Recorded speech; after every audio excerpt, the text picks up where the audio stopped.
When you know that you are queer, but your favorite drink is beer, that's gayish. You can bottom without stopping, but you can't stand going shopping, that's gayish. Oh, gayish, you're probably gayish. Well, life's just too short for narrow stereotypes, so it's gayish. We're also gayish. It's Gayish with Mike and Kyle. Hello, everyone in the podcast universe. This is Gayish, the podcast that's strong enough for a top, but made for bottoms. Oh, don't you use dial? Don't you wish everyone else did? I don't know. I'm Mike Johnson. I'm Kyle Getz. What? We're here to bridge the gap between sexuality and actuality. And today, pH, strong enough for a man, pH balanced for a woman is, I think, what I couldn't get my brain to do. I don't think that was the tagline. I think it was, but made for women. Strong enough for a man, pH balanced for a woman. And then somehow my brain said that wasn't deodorant, but it was soap. So then dial came in. It doesn't matter. It doesn't matter. I think it was for a deodorant. It was for deodorant. Yeah. Mike, stop Googling it. This is not important. I need to know. No, you don't. You literally don't need to know. Okay, fine. What are we doing? We're here. We're recording. We're podcasting. We're doing it so good. Hey, everyone. Next month, it's a few days away. Next month is Losers Month. It is the month that we are doing all the topics that didn't win the Patreon vote. Every month, we put up a Patreon post that allows you all to vote on which topic we cover.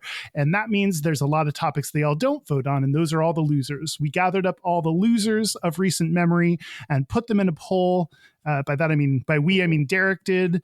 The royal. Well, we had more losers than the one that we selected. So technically, there are losers of the losers. Yes, so. We picked from the losers. Mike and I each picked 5 that we liked and put them on a list. And you can go vote on those losers to decide which episode topics we cover next month. Next month, every single episode is going to be one of the losers that y'all voted on for us to cover.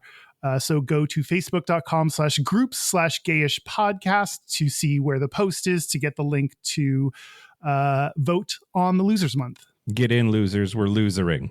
You have until, if you're listening to this when the main episode comes out, you have until tomorrow. You have until Friday, the day after Thanksgiving, in order to vote. So get your votes in. Do it. Yeah. Oh, hey, while we're talking about voting, though, the 3rd annual Dickbag Fuckface Asshole Award voting is going to start this week. It's live now, so just check out Gayish on Facebook is probably the easiest place to find it, but we'll post it all over the place and vote for this year's nominees. It's exciting.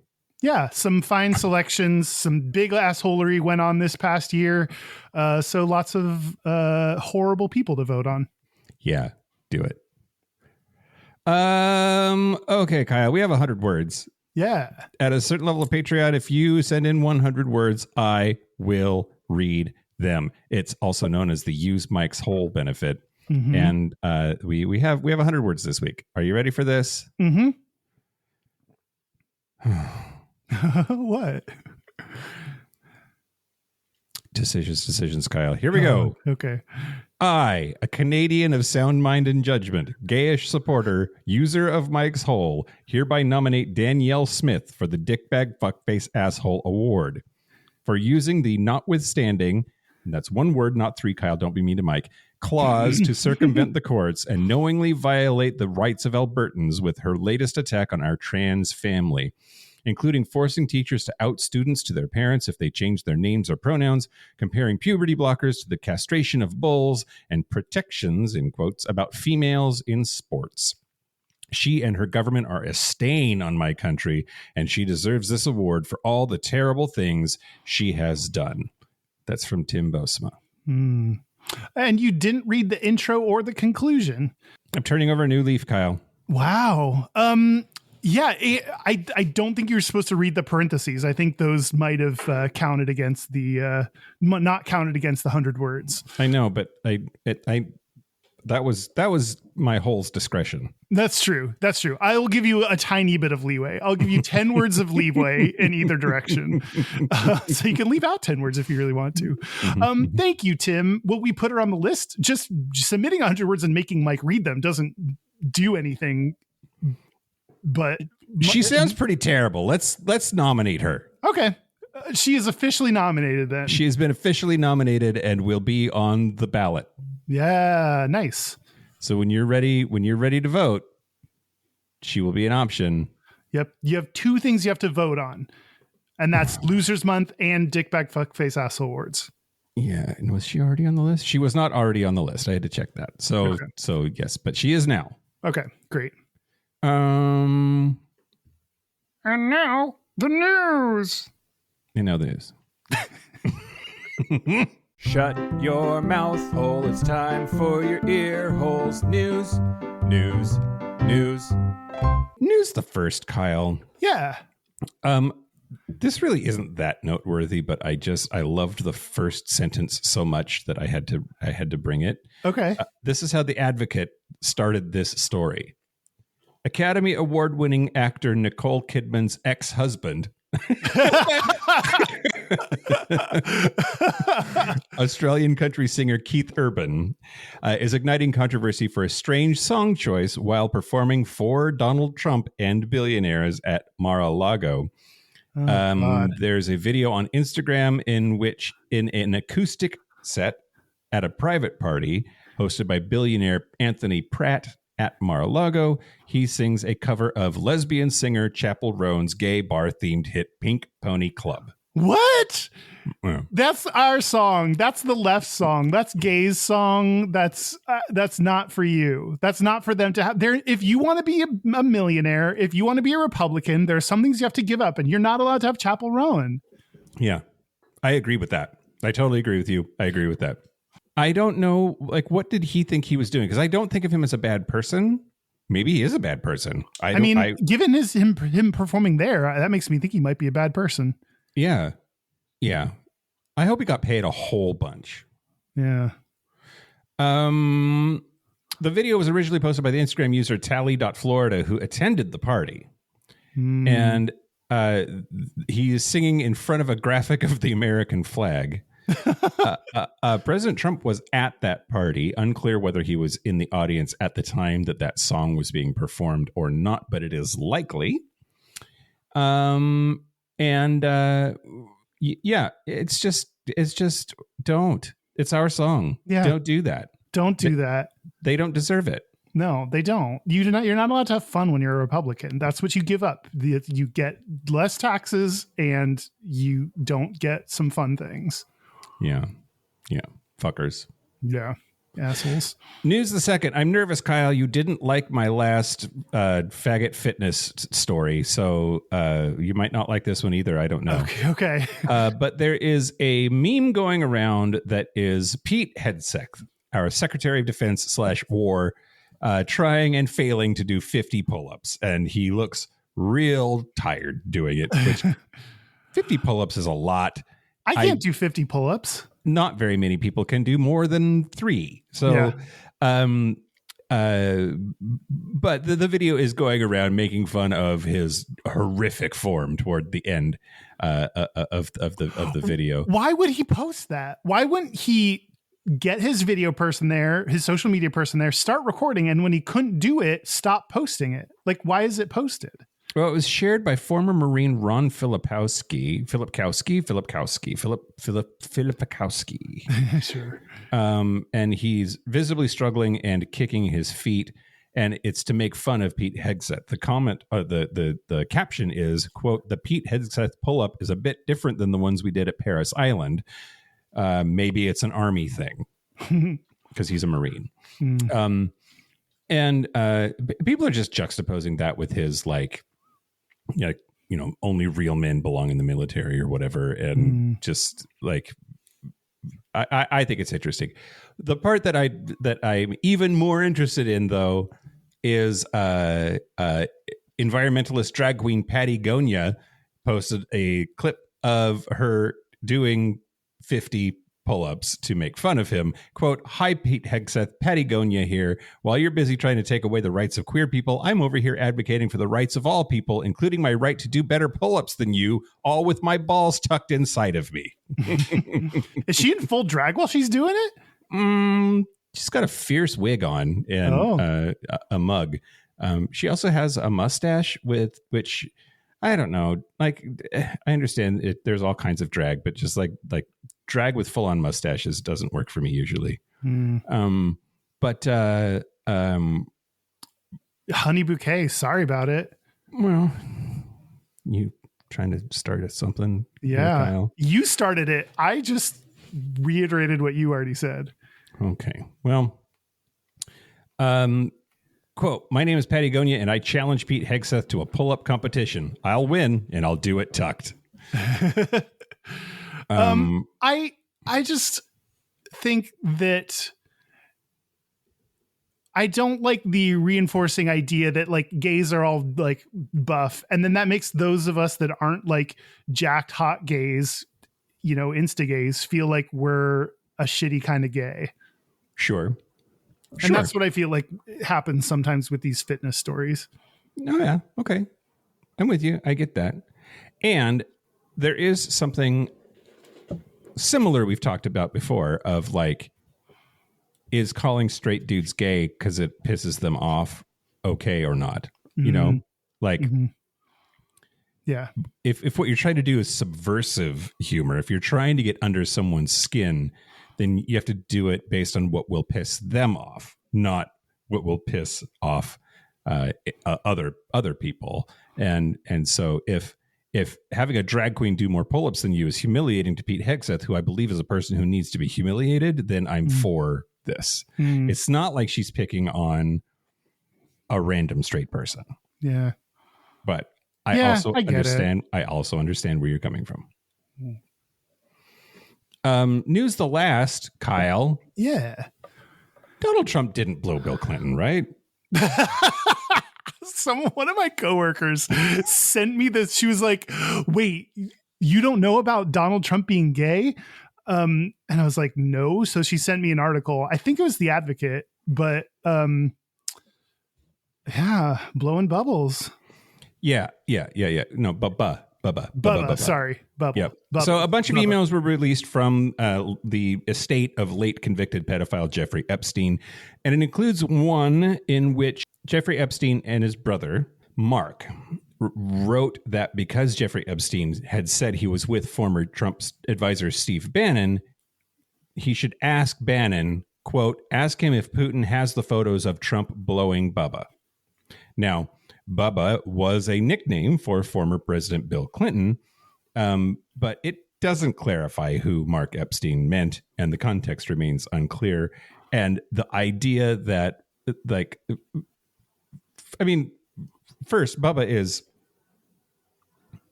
a male name, and saying that Trump is blowing Bubba implies that Trump is performing oral sex on a man with a penis in his mouth.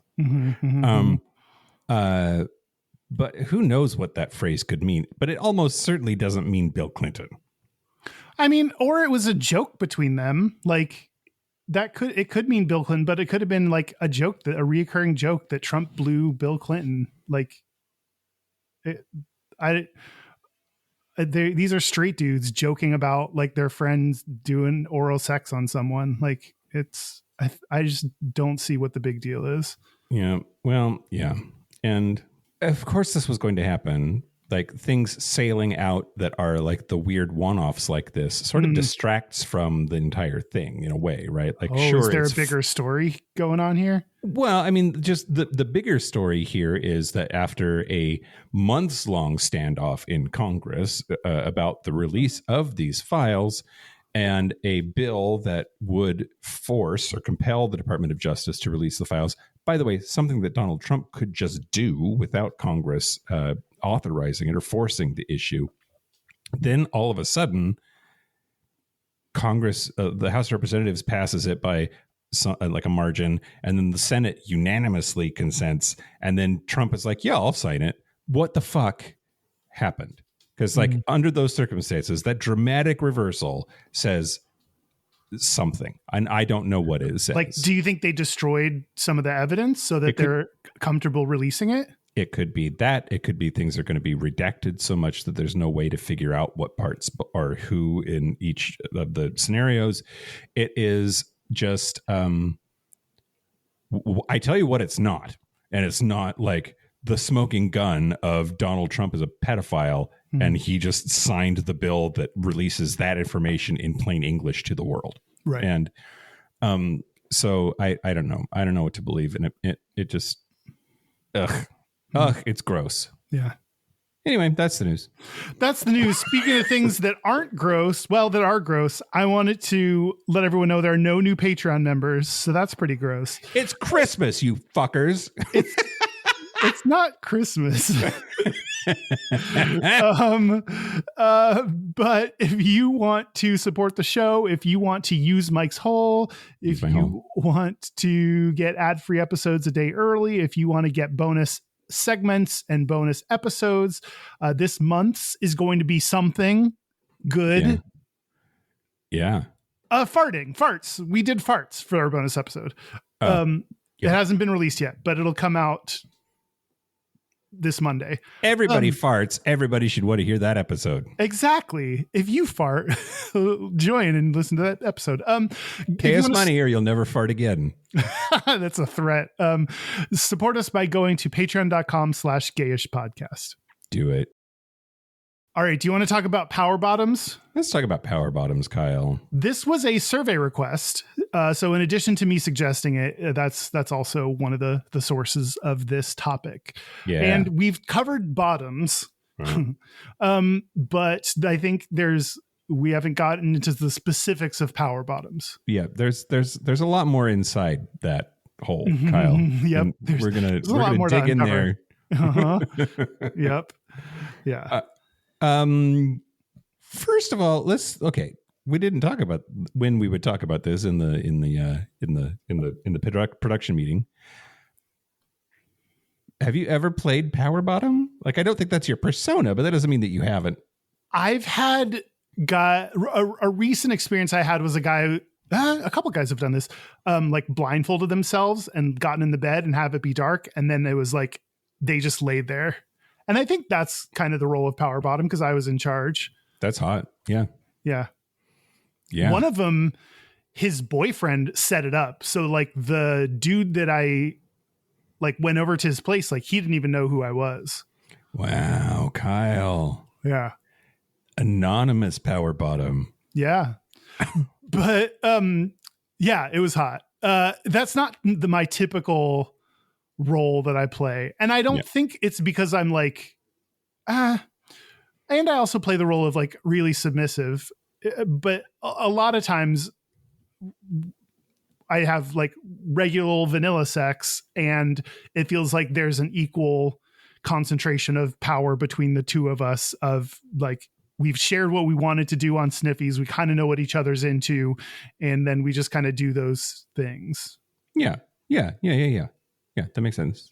That makes sense. What about you? Oh, I mean, almost never. Like, sure, there's some like, I don't know, fuck me harder and then slap him like action that happens sometimes. But like I don't think that's not my gig.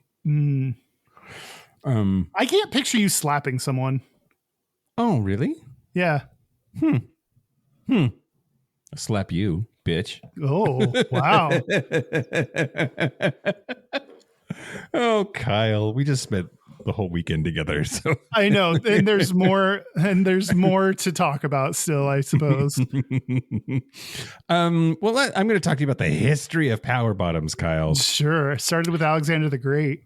Well, he is not on my list, but I am going to talk about powerful bottoms from history in the Patreon segment. So we will get to the Alexander the Great maybe of the world in the Patreon segment. But I mostly wanted to talk about the etymology here because there's going to be another segment that digs into it even more. But the according to board certified sexologist Joe Court, Dr. Joe Court, who we've had on the show. Bitch. Yeah. He has an article in a couple of places, but Harvard Lampoon magazine talks about the fact that Dr. Joe Court says that the term originated in the gay male community sometime in the what decade, Kyle? 80s. 90s. Oh. Very close. I think that counts. Give yourself a point, Kyle. Okay, done. Now, it did not... the earliest verifiable print reference comes from 2003, Stephen Gregory Underwood's academic book, Gay Men and Anal Eroticism, Tops, Bottoms, and Versatiles. There's a book that we need for the library, I think. It features an interview subject who describes himself as a power bottom, who posts personal ads saying, "Shut up and lie down, I'll take care of the rest." Hot. But the quote really captures the term's essence, right? Like it's inverting the traditional assumption about passivity and being the receptive partner. But that's the first verifiable time that it appears in print, which feels really late to me. I don't know, like the 2000s is when we get like internet culture and people like starting to like coin new terms and more online discussions about things. I think it makes sense that 2000s. I would have thought like you said the 80s, and I think that would be my answer also if I didn't have the real answers in front of me. Yeah. It just feels like an older term, but I'm with you. I agree that like there's a lot of shit that happens in the early 2000s that the internet changes a lot about the way that information is transmitted between humans and culture is created, and that certainly applies here. August 19th of 2005 is the first time we see it in the internet in digital form. It is the first time that Urban Dictionary shows power bottom. There's a user named Tucker who defined it as the rather tame, quote, dominant male in a homosexual relationship who prefers being on the receiving end. Oh, that's pretty like dictionary definition kind of thing. Can you imagine if Urban Dictionary wasn't Urban Dictionary and it was just dictionary? It wasn't so like dude like centric, like bro centric. Right. Yeah. Right. Now I have another segment later about power bottoms in media, but a lot of people say that the breakthrough of the term, the like inflection point where it entered common mainstream parlance, was the October 4th, 2007 episode of It's Always Sunny in Philadelphia. The episode was called The Gang Sells Out, and I'll talk more about the specifics of that episode again in a couple of segments. But in standard It's Always Sunny style, they have a whole thing, a discussion amongst them, all being awful people, and the definition of a power bottom comes up in the dialogue there. Great.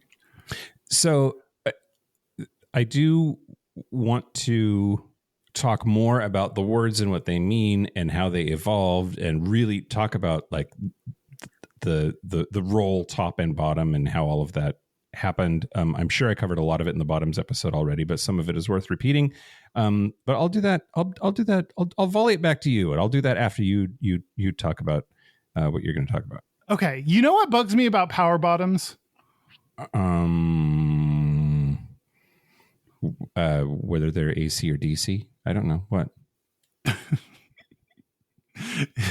My electrician nerds really liked that one. I mean, okay, sure. Oh, you get credit for that. You get partial credit. I think it's one of those terms that straight people like. I can imagine a late night TV show host throwing out the phrase power bottoms in a joke to uproarious laughter. And it's just because they know a gay word. I think they get the benefit of getting to throw out some gay words, and because they're funny gay words, they get points for it. and we don't get the same. We are not afforded the same luxury. If Bob the drag queen goes up on stage and jokes about a power bottom, like there's got to be something more to the joke than the word power bottom, the phrase power bottom. Right. So I feel like that's an annoying thing that like, and it happens with a lot of words as straight people, like once straight people learned about tops and bottoms, they just threw out like, oh, Donald Trump must be a bottom. And like, that was hilarious to people because like they learned what a bottom was recently. Yeah. And so power bottoms, I think gets the same treatment and it bugs me. Yeah. Yeah. No, I'm with you. I feel like twink does too. It's like very much in the same space to me. Yeah. Yeah. Yeah. So I'm going to tell you about this Grindr article that talked about power bottoms. It said, quote, a power bottom is so much more than... Okay, Mike. Do you read Grindr just for the articles? So, well, in preparation for this, yes. Okay, great. Although like DL_mask did respond to me, and I'm waiting to hear if he responds back again. Okay. If is he human? Yeah, I think he is. I think he's human, but I just want to get to know him. Yeah. I want to get to know his penis. Anyway, this Grindr article said a power bottom is so much more than just a sexual role. It's a state of mind and an art form all rolled into one. Okay, disagree, but whatever. Live your truth. Their definition is a dominant person who prefers to be on the receiving end of anal sex, which I think is pretty close to what Urban Dictionary said, right? Yeah, pretty close. Okay, so we got the definition down. They said that to be a power bottom, you need a can-do attitude and a hunger for cock that you won't take lying down. You're not allowed to lie down? I don't think so, because you got to be on top riding. Disagree, but okay. If you're lying down, you can't. You can put. Yeah, if you're because like doggy, you're not lying down. You're on all fours. If you're lying down, like on your stomach or on your back, I don't think you get to do. You're not the one in control. I did not do one of the segments that I was sort of developing. I'm gonna almost do it now, which is sex toys for power bottoms, and I found this whole thing about a power bottom who had a technique for using a sling where he would get in the sling, but sort of prop himself up in the sling, find a top, and then wrap a rope or towel or cloth around the top's waist so that he could pull himself using those ropes, pull the dick into him or pull himself into the dick. Wow. And that was one way for the power bottom to be both laying down and totally in control. I would say you're probably not laying down asterisk unless you're like a really advanced power bottom with slings and towels and toys. I would say most often, maybe. How about that? You're not lying down. Okay. Would you agree with that? I mean, probably not. It is. Why not? Do you think power bottoms are often lying down? This is really like is power bottom a state of mind, or is it part of the physicality of what's happening? It's a good question. As much as I'm rolling my eyes and heavy sighing at you, like me being me is annoying for you. Great. Sometimes you're annoying to be friends with, and I think you know that. Yeah, I think it's part of the charm, really. Okay, let's talk about that later. So like, can you be laying down and them like, can you verbally direct the top and be like lay on your back and be like, okay, now fuck me like this. No, now do it harder. Okay, now really give it to me. Like, is that okay in the power and you're still a power bottom? My magic 8-ball says ask again, but upon second asking it's probably, yeah.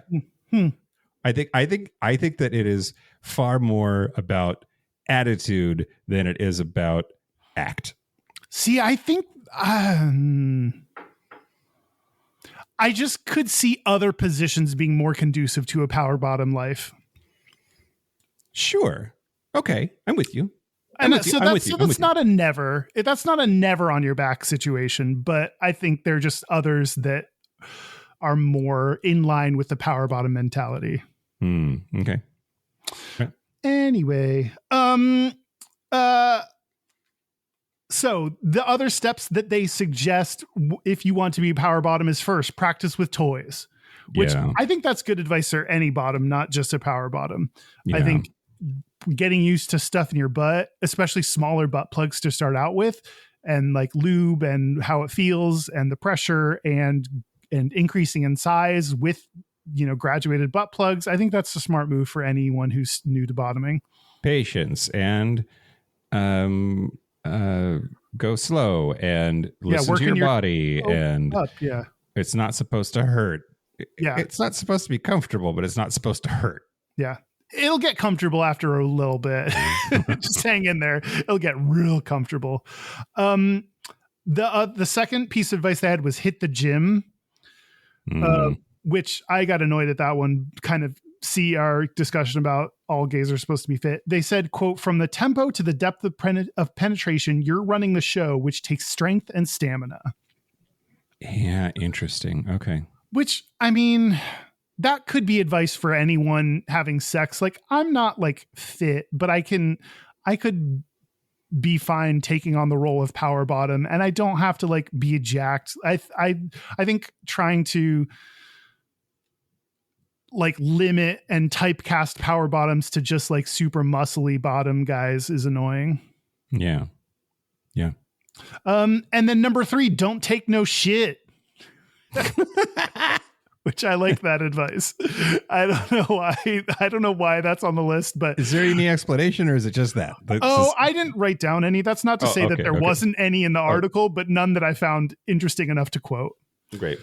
And now let's talk about some of the myths. The first myth they had is that power bottoms are submissive. And in fact, what? Go ahead. You just did a real deep sigh from the depth of your body.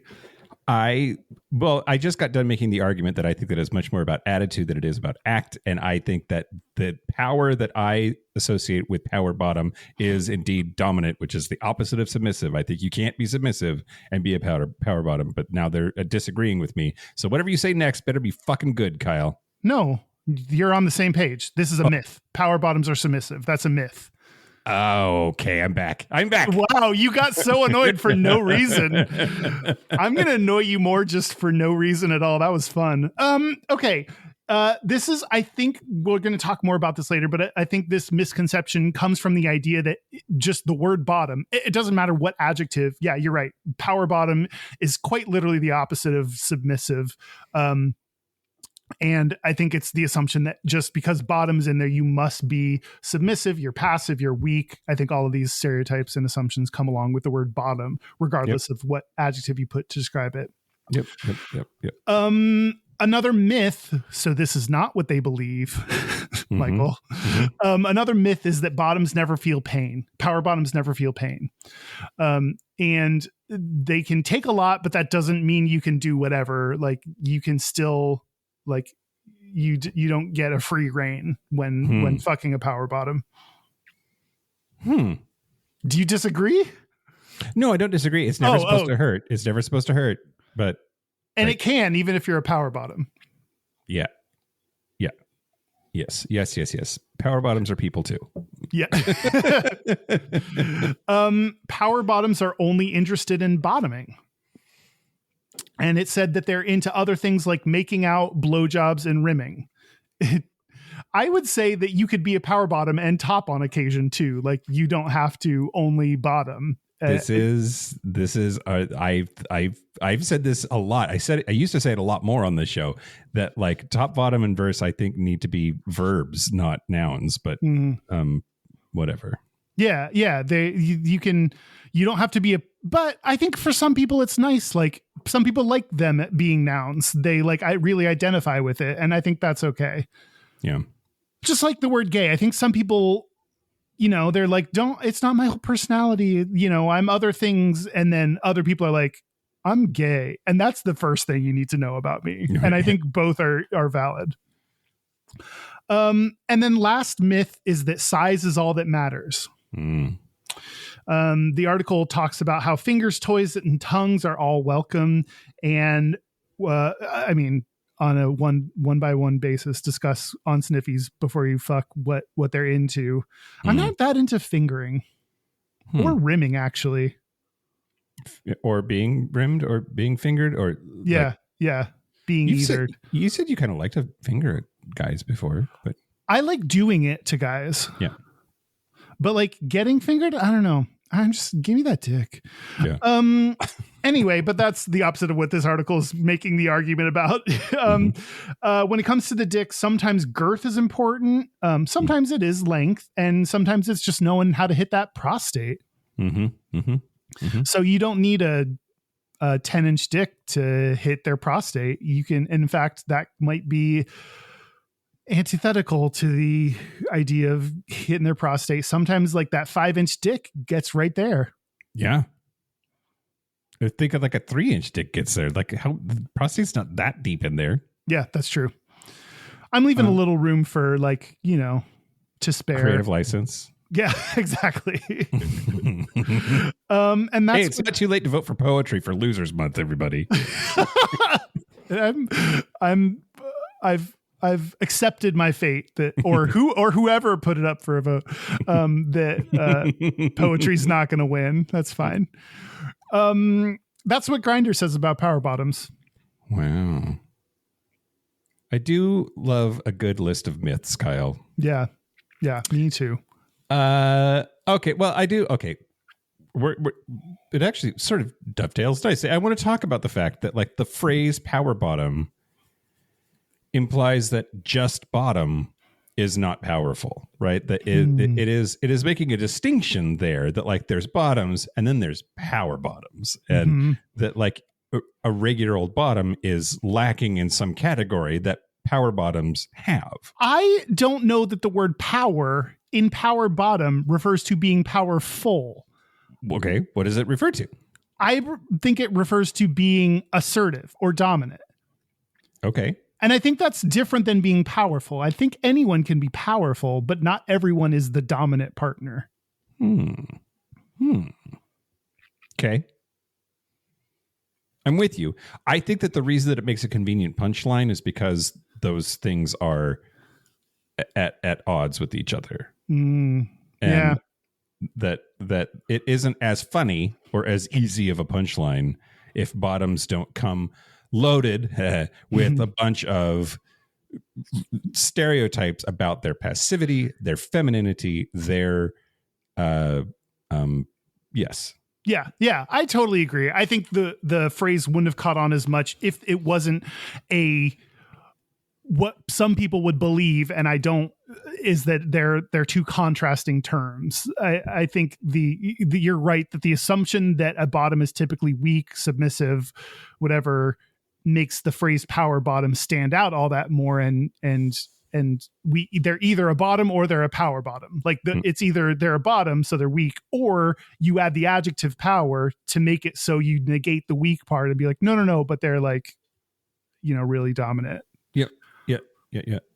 So I get you. I convinced you, maybe. No, I still don't think that the implication is that bottoms aren't powerful, because I think bottoms could rule the world if they really banded together instead of focusing on, the next Sabrina Carpenter album or whatever. Amen to that. I think at the end of the day, all of that is misogyny, right? Like, it is just the devaluation of anything that is coded feminine, and the weird obsession, the phallocentric philosophy of especially Western civilization, that what matters is the dick and what the dick is going into. Yep. And so this all goes back to ancient Greece. I've talked about this before on the show, but here we go again. But sexual partners were active versus passive. So top versus bottom at the end of the day, but not by the gender of the object choice. So a dude, the ancient Greeks were very much like a hole is a goal. Yeah. And if you are a penis haver, go for it. It doesn't matter. As long as you're the one penetrating, what you put your dick into doesn't matter as much. there's a dude named Kenneth Dover. He wrote a book in 1978 called Greek Homosexuality. And he talks about the fact that to be penetrated as a male was subject to public ridicule, right? That like you just didn't do that. That was very demeaning to your status as a man. But that doesn't mean it didn't happen, you know? Mm-hmm, mm-hmm. So whether it was the Greeks or the Romans, there's also this idea that like it's okay to be penetrated if you are a boy and you're not of age yet, which is very uncomfortable, but that doesn't mean it isn't what was happening historically. Yeah. Pederasty was very common in ancient Greece. And the idea it was that like you would bottom until you were old enough, and then you would be exclusively at top. And if you ever bottomed again, that was shameful. Yeah. And so again, the ancient Romans did that too. Historian Amy Richland explains that for Romans, quote, to be penetrated was degrading both in a physical sense of invasion, rupture, and contamination, and in a class sense. The penetrated person's body was likened to the body of a slave. Wow. And I've never thought about this, but I bet you they didn't have good douching practices back then. No, probably not. Bet they just kind of shoved it in after whatever. Oh, God. No lube. No, yeah, they probably didn't have lube. They're not going to bust out their silicone lube that they got on Amazon. Right. Like, oh no. Oh man, to be a bottom in those days was rough in a lot of ways. Rough in a lot of ways. Let's see. So this also was true in other cultures. We saw this in pre-Meiji Japan, which like there were relationships between dudes that as long as there was an age difference and the younger dude was the one that was bottoming, it was at least ignored, not necessarily sanctioned, but it wasn't that bad. But in Japan, what was interesting is like we have Christianity in Western culture, and it has lots of feelings about gay sex, but the Buddhism and Shintoism don't really care as much. And in fact, Shinto gods sometimes would have dude on dude love in their myths. But then medieval Europe starts really treating it harshly. Pope Gregory III gave penances of 160 days if lesbians did it, but it was a year for male sodomy. And the passive partner, the bottom, would be treated more severely. Yeah. Which it's interesting because lesbians are often ignored in laws about gay people. They often talk about gay men because, again, we care about where that dick goes. So like, and straight men are attracted to women. So the idea of two women together is hot. So I think they kind of get a pass on a lot of things. But then again, I think that there's a double-edged sword. I think lesbians aren't taken as seriously. I think that's why they're not included in some of the laws, is because they're not treated as on the same level as other relationships. So it's hard to be treated the same, to be taken seriously, to be, fully feel like you have a fully realized relationship in the eyes of society when you're lesbian. Yeah. Well, and there's this underlying sort of patriarchal undertone that like women are property, and the sin of lesbian sex is less the sex part, but that they are not allowing themselves to be penetrated by a man, and have his babies, whether she wants to or not. Yeah. So in the Renaissance in Florence, they created the Office of the Knight in 1432, and specifically to police sodomy. And it's noted that like passive boys, so bottom boys, received minor fines or no punishment. That was okay. So, but the thing that we see over and over and over again, and I talked about it longer than I probably needed to, but there's millennia, thousands of years of to be penetrated is feminine and bad if you're a man, and is unacceptable, especially past a certain age. So it's either like youthful and helpless or feminine. In either case, it is not manly. It is bad. You're not supposed to be taking dick. That is terrible in the eyes of society. So it's all misogyny. It's all patriarchy. But Power Bottom puts that on its head, right? It challenges all of that by saying that receptivity does not equal passivity. That taking a dick does not mean that you are passive. That being penetrated doesn't require that you be out of control, and that you can still be mask while taking it. Mm-hmm. Do you think of power bottoms as mask? I think they can be. I think they can be. Sure, I think everyone can be mask, but I think that I feel like online I see a lot more than I used to. Sort of twunky, hairy. Mask presenting beards and all of that, dudes bottoming like a rock star. I feel like that's fairly recent. I could be making that up. Maybe it's just the algorithm has figured me out and is showing me different things. But like, I feel like that's a thing that like all bottoms used to be twinks for a bajillion years, and that's no longer the case in porn. I mean, now we have the porn twink tops. So like, we've people like to flip the expectations and like have the younger one be the one that's the top, or the skinnier one be the one that's the top, and not I like that. I'm into that. I'm into when you flip the expectations on its head. Yeah that's similarly I like the really, really tall bottom. That's fun, especially if you can find like just a little Chihuahua man of a top. Dr. Goldstein, an LGBTQ plus sex expert on Yahoo, explained, quote, bottoming still gets tied up in all these outdated ideas of weakness or submission. The assumption is if you're the one taking it, you must not be in control. But with power bottoms that couldn't be further from the truth, the whole point is that it flips the narrative. And queer theorists call that resistance within power structures, and taking pride where history demanded shame. And I just think my instinct when I hear the word power bottom is to chuckle. And I think that all of this is why, and I'm going to work on it. I think that the existence came about and its popularity came, like, you don't hear the same thing of tops. You don't hear like sub top. I don't know. You hear passive top on occasion, but it's definitely not as widespread as power bottom.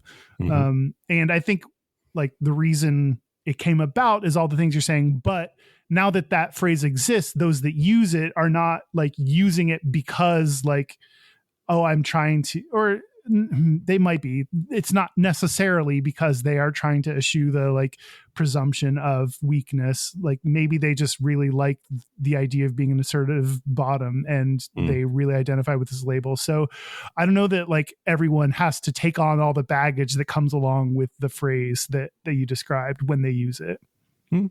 Okay. Well, yeah. Some people may just like it and be like, cool, that describes me. And then go from there and not think about like, why are we using this phrase in society and why is this popular and all that shit? Yeah. It's not their job to change that, millennia of stigma. And our very existence is political, Kyle. That's how the world is. But so then, I mean, would you communicate if you were a power bottom and wanted to communicate that to someone, would you communicate it in a different way, or what would you do differently or recommend that people do differently, if anything? We need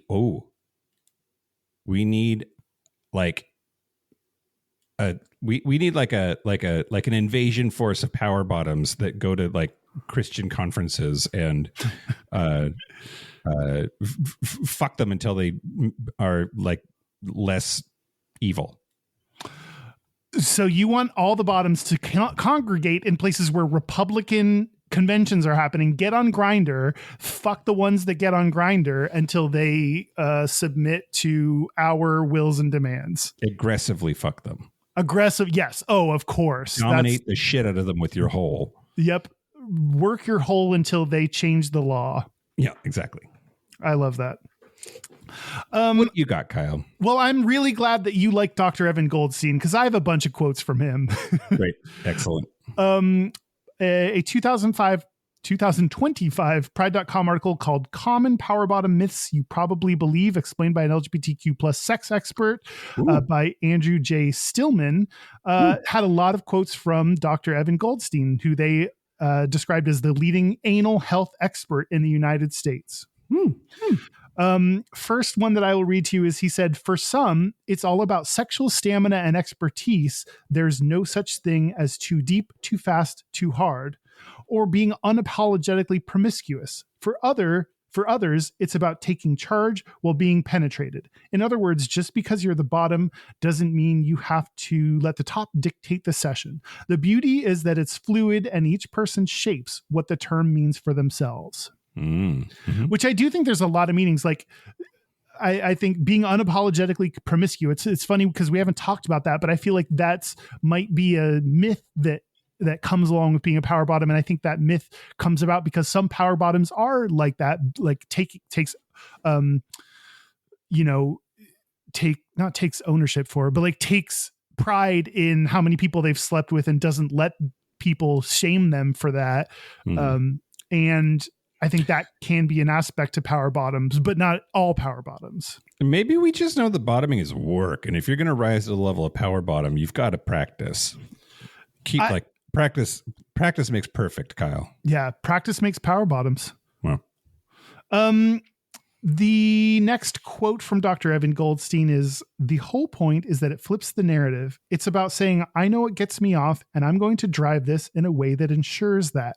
Setting the pace, choosing the positions, controlling the rhythm, that's all incredibly empowering. Openly communicating with your partner about what feels good and what doesn't should dial up the heat, not kill the mood. And honestly, it's hot as fuck.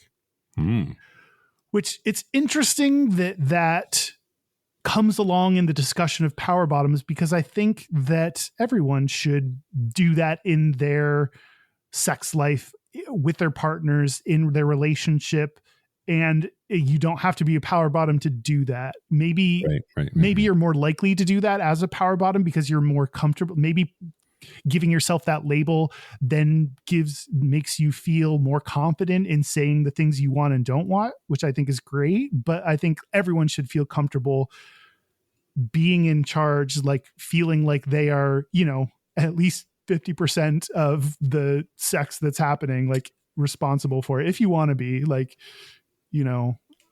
have an equal say in what's going on, how it's going on, and be in control of your sex life like that. Yeah. Okay. It's interesting because like, if you're tying that to being a power bottom, like I think that like there's a lot of bottoms, and myself included, when I'm doing that like, I get wrapped up into like pleasing the top. Like it's the top's pleasure that matters. And if I get off, then great. If I don't, then, I don't know. It's,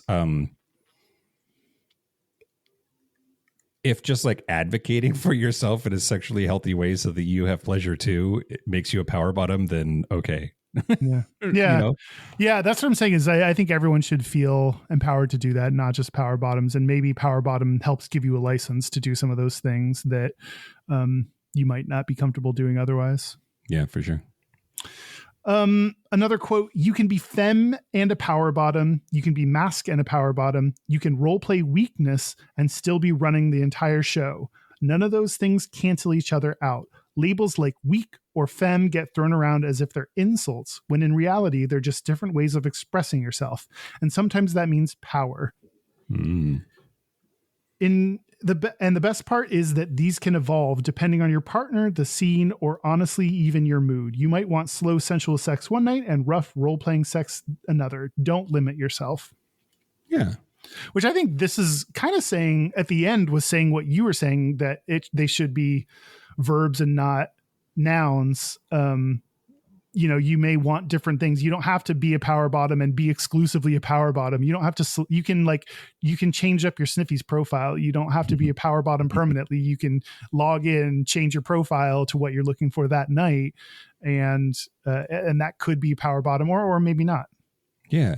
I love that. Which hat are you going to wear tonight? Mm-hmm. It's my power bottom hat. Yep. Shut up and give it to me. Yeah. Let me tell you how. Lastly, quote, the roots are definitely in gay culture, but like most sexual language, it's expanding. The concept of being the receptive partner while calling the shots doesn't belong to gay men. And I think this was talking about the idea that this is just for use within gay culture. How do you feel about people outside of gay culture using power bottom?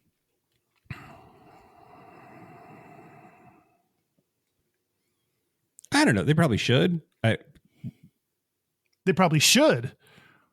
Yeah, like straight guys, if you like getting pegged and you want to be the power bottom in your otherwise straight relationship, I think I support that. And I know the lesbians use top and bottom also. We've heard that from our lesbian friends. And so I'm sure there's lesbian power bottoms, and yeah, I think I'm okay with it. You're not okay with it? No, I think it's a common argument, or an argument could be made of it's gay culture's language and don't steal from us and take our language. But I think language evolves and we're not in control of words. Like once words are out there, like we don't have control of then who takes them and uses them. That's not to say that everyone's allowed every word, but if that phrase starts to describe straight people, I think that's okay. I think just understanding that its roots are in gay culture, you didn't come up with that. I don't know, that maybe that's useful. We get a lot of terms from black and drag culture. So it's important to remember that as we use terms. And you hopefully, I don't know if this is too much, you then need to do the work of understanding that culture and being supportive of the community and do so socially and politically. If you're going to use those words. So don't use our words and then vote for a Republican. I think if you start to use our words, you owe us a little bit. You don't get Chapel Roan. You don't get Chapel Roan. She's not for you. You can't have her. Yeah. Oh, goodness. What more do you have? I was going to talk about some media stuff, Kyle. So I talked about what is called the single most significant moment for the phrase power bottom was in It's Always Sunny in Philadelphia. Yeah. It was on FX. This was season 3, episode 7, called "The Gang Sells Out," and the dude characters, Dennis, Mac, and Frank. Even though Mac is gay later or whatever, at that stage, none of that had happened, I don't think. But they had this extended conversation about gay terminology. Dennis, oh wait, let me go back to this thing. So, Frank, that's Danny DeVito, yeah? Yeah. Says, you don't look like a gay guy. And Dennis says, that's because he's a bear. He's a bear. You see, some gay guys are twinks and others are bears. This gay guy's a bear. By the way, we're totally cool with that, to each his own.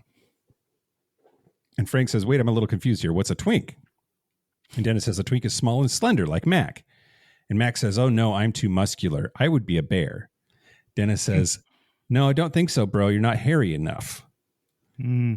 Frank says, smooth. Now I would be a bear. Dennis says, no, see, I don't think you'd be a bear either. As a matter of fact, I don't know what you'd be. You're definitely not a twink. And Frank says, well, I'd be a top, that's for sure. Max says, can a twink be a top, or is that reserved for bears? And Dennis says, and here's where we go into power bottom territory. Dennis says, I'm sure there's a great deal of switching back and forth, but I think more often than not, bears are tops unless they happen to be power bottoms. Frank says, what's a power bottom? Mac says, a power bottom is a bottom that is capable of receiving an enormous amount of power. And Dennis says, actually, Mac, you've got it backwards. You see, the power bottom is actually generating the power by doing most of the work. And Frank says, does power have to do with size or strength of the bottom? Mac says, now, Dennis, I heard speed has something to do with it. And Dennis says, speed has everything to do with it. You see, the speed of the bottom informs the top how much pressure he's supposed to apply. Speed's the name of the game.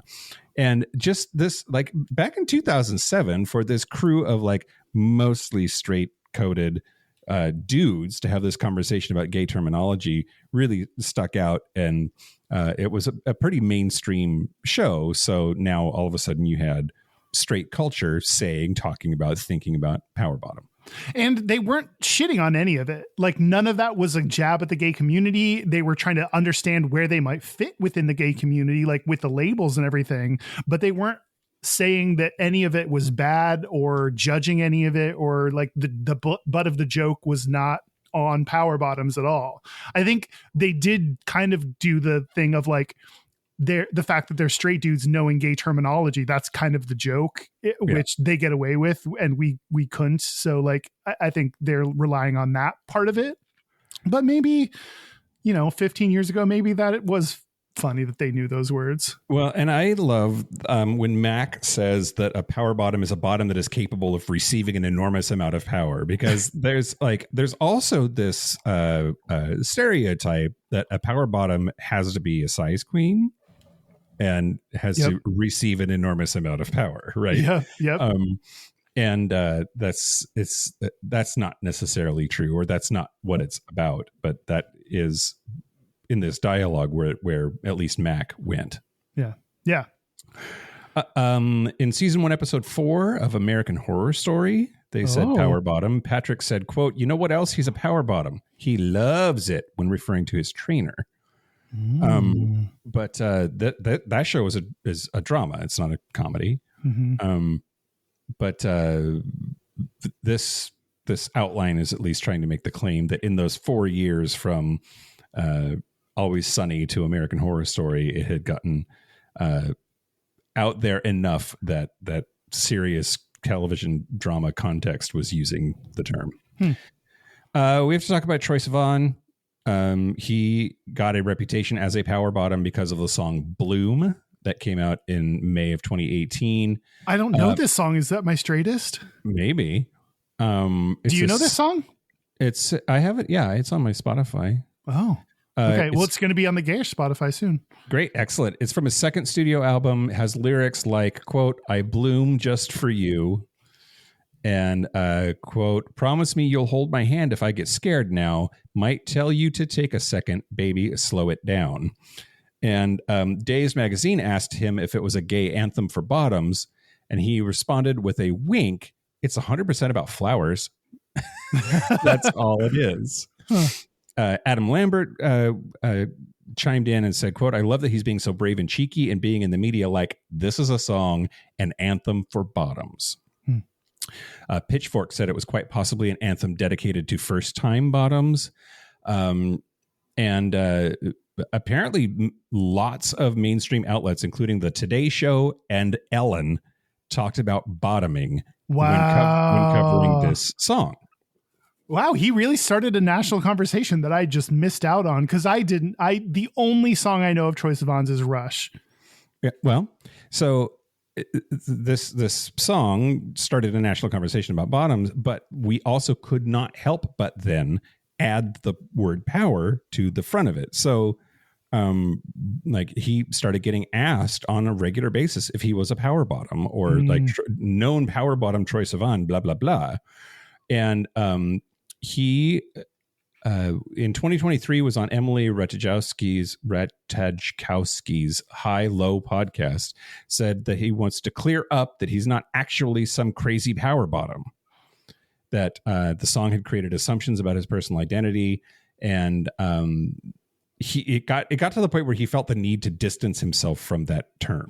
Well, the lyrics you read to me don't scream power bottom. Like, if I need you to take it slower, I'll let you know. Or like, I'll bloom just for you. Like, none of that is like, fuck me raw harder, daddy. Like, you know, yeah. So it makes sense to me. Well, and I wonder if that's just because it's this like bottom means you're not powerful, but he obviously is because he has a successful music career. So let's beef it up so that we can talk about it without being offensive by calling him a power bottom. But that's ultimately more offensive if you really pick it apart, because it's saying that just being a regular old bottom is something that needs correcting. Like, to me, I suspect that it's funnier to ask someone, are you a power bottom, than it is to ask if they're a bottom.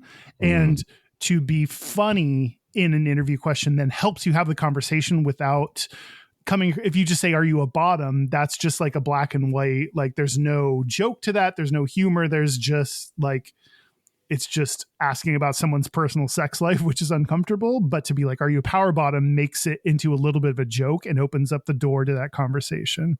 Yep. Yeah. I think you're right. I think you're right. Do I think you're right? The way you said it doesn't imply that you really believe that. But well, see, it does seem weirdly less offensive to ask somebody if they're a power bottom. Like that is like mitigates, because if you just said, hey, are you a bottom? I feel like that would be a more offensive question. I think like asking somebody if they're a power bottom somehow is less sexual. Which I think is because it's funnier. Okay. And I think asking if someone's a bottom, the only reason that's offensive is similar. It's either because you have a lot of stereotypes wrapped up in bottoming, including weakness and femininity and all that stuff, or it's offensive because like just asking someone if they're a top is also offensive because like don't ask someone about their sex life who you don't really know. And people feel compelled to ask gay people who's the top and the bottom in relationships because they want to know and they're curious, because they presume that we already know who's the top and the bottom in the straight relationships, and they know these terms, so they feel empowered to ask it when it's none of their fucking business. It is none of your fucking business, that's for sure. Everyone, yeah. Let's see what else. I don't like any of these. Medium had an article about Confessions of a Power Bottom by Dr. TJ West. Men's Health ran an educational explainer in July of 2021, quoting adult performer Richard JMV, quote, a power bottom isn't as easy to describe unless you're talking about energy. There's an energy you can always see and feel from a power bottom's presence. New York Magazine had an article, Who's on Top by Amy Sohn in June of 2003, featuring early mainstream discussion with quotes like, quote, a power bottom is somebody who can take it pretty easily and likes it a lot. TikTok has a bunch of content about bottoms and bottoming and like discussions of what a power bottom is. There's the power bottom comedy show. That's the actual name of a comedy show. Wow. I had to look. Sorry, I was looking up whether we knew Richard JMV, but the person we know is the only JMV on Instagram. So follow them. They're hot and do a lot of cool stuff. But anyway, not, I think, different person. Well, I guess that's all. That's like all of this is recent, right? It's 2000s and on, which sort of lends credence to the fact that like it's a newer term. But like the smoking gun seems to be It's Always Sunny. Thanks, It's Always Sunny in Philadelphia for making power bottom a phrase. And wow, I didn't know that was one of your claims to fame. Wow, good for them. I mean, sometimes it takes straight people to make a term popular enough to help gay people. Like, I feel like that then helps. The more popular it gets, the more gay people know to use it and can feel connected to it and put it in their profile. And that's useful. So thanks, Sonny. Thanks, Sonny. Yeah. You haven't asked Reddit. I think I will talk about some of the questions in our Patreon segment. Oh, okay. It's a twofer. Yeah, it's a twofer. So did we do it? Did we power bottom? I mean, we talked about ourselves up front. Do you have any desire to be more of a power bottom, or are you comfortable with where you're at? Oh, I don't know, man. I have a puppy. I don't have much of a sex life right now at all. But it could be fun. Like I'm like, yeah, maybe I do. Not as an identity, not as a noun, but as a verb, maybe. Yeah. You? No. No. You're gonna stick to your non-powerful bottom. Exactly. Non-power. I need to put that in my profile. Non-power bottom. Yeah. Powerless bottom. Yeah, your acoustic bottom.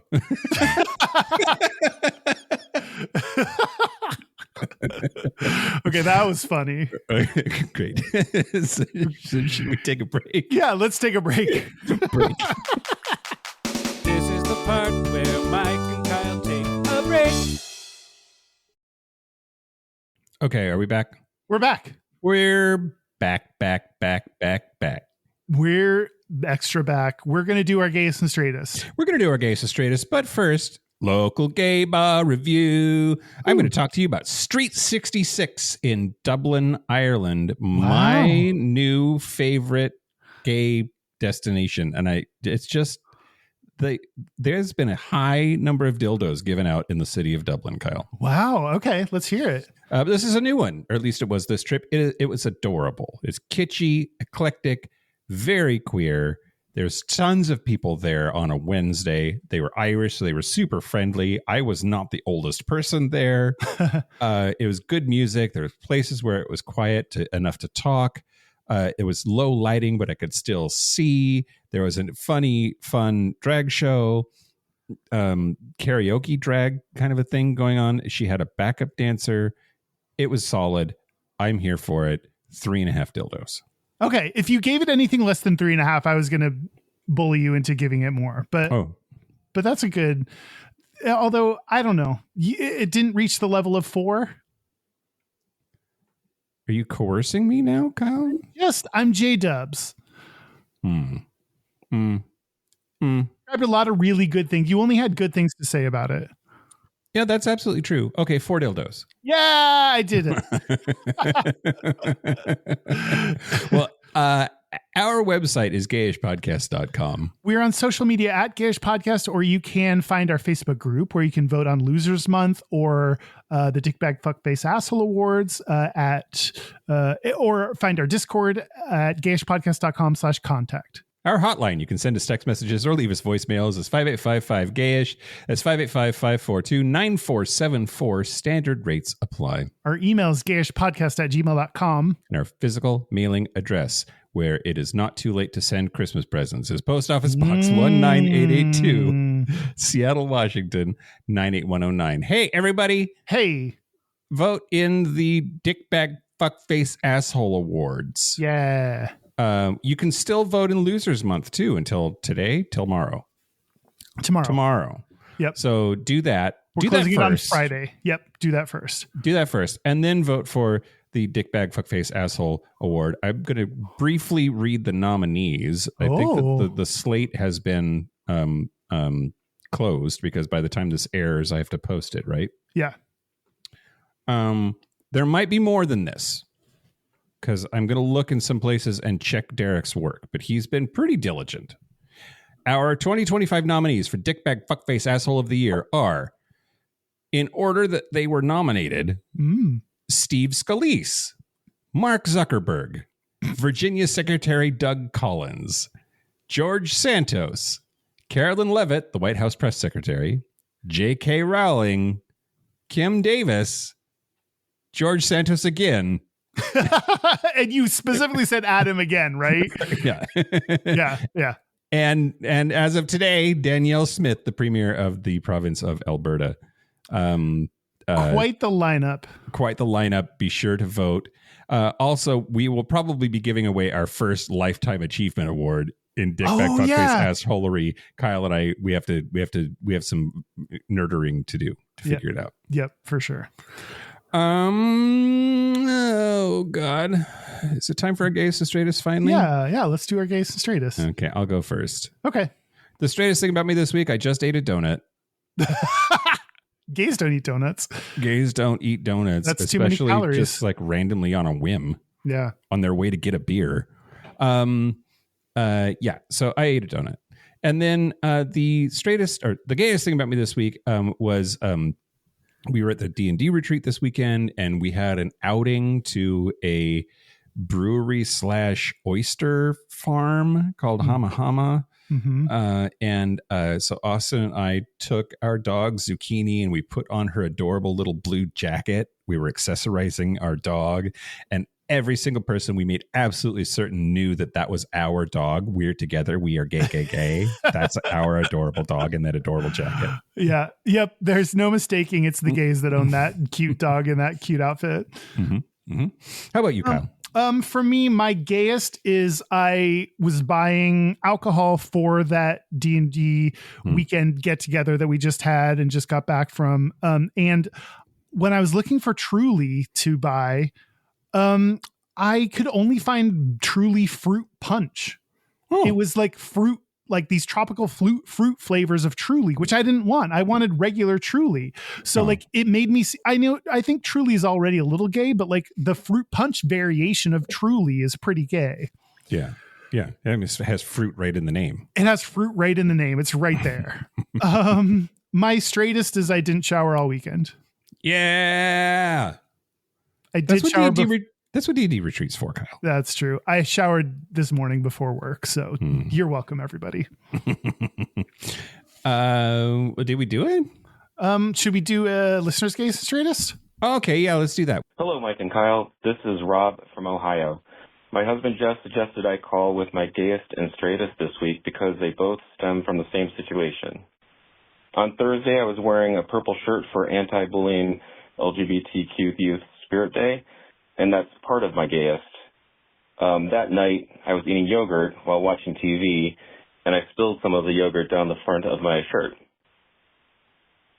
My straightest is that the next morning before breakfast, I put on the same yogurt-stained shirt, which I found also had some chili on the collar from dinner.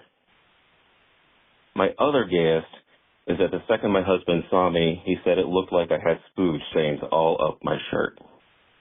Thanks for all you do, and love the show. I feel like it's not just yogurt. It's not just yogurt. It's like what did the chili look like then? Right. Yeah. Yeah. Uh-oh. You got to wonder. You got to wonder. And thanks for not bullying LGBTQ youth. That's fantastic. Yeah. That's great too. That's it. If you want your Gayest and Straightest to be played at this part of the show, send it to us. That's all. Yeah, do it. We have a bunch in the queue, so we might take a moment to get to yours, but we will eventually. Great. Thank you to everybody who is a power bottom, and thank you to everybody who has bent to their will. Exactly. And thank you to the following power bottoms. Thank you to Locomotive, Simon Srirachi, Kaylee Adams, Kit Oliver, Kobe Gordon, Squoggle, Andrew Bugby, William Bryant, John Crowley, Stephen Porch, Yost Osel, Jonathan Montanius, Forrest Nell, Steve Douglas, Explosive Lasagna, Michael Covington, Thomas B, Dusty Sands, A. Coleman, Chris Cacciatorians, and Jerome York. Thank you for your support. Thank you for your money. That's it. This has been Gayish from the Chris Cacciatorian Studios. I'm Mike Johnson. I'm Kyle Getz. Until next week, be butch, be fabulous, be you. See ya. See you next week, losers. For a loser, we're going to do a loser next week. Loser month. Yeah.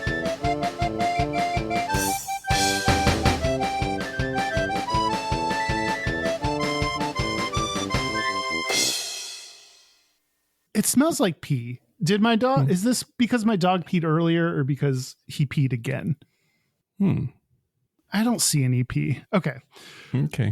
Anyway, you have an elderly dog. I have a puppy. Pee is our life. There's pee everywhere. Between the two of them, whose pee is that? It's hard to tell.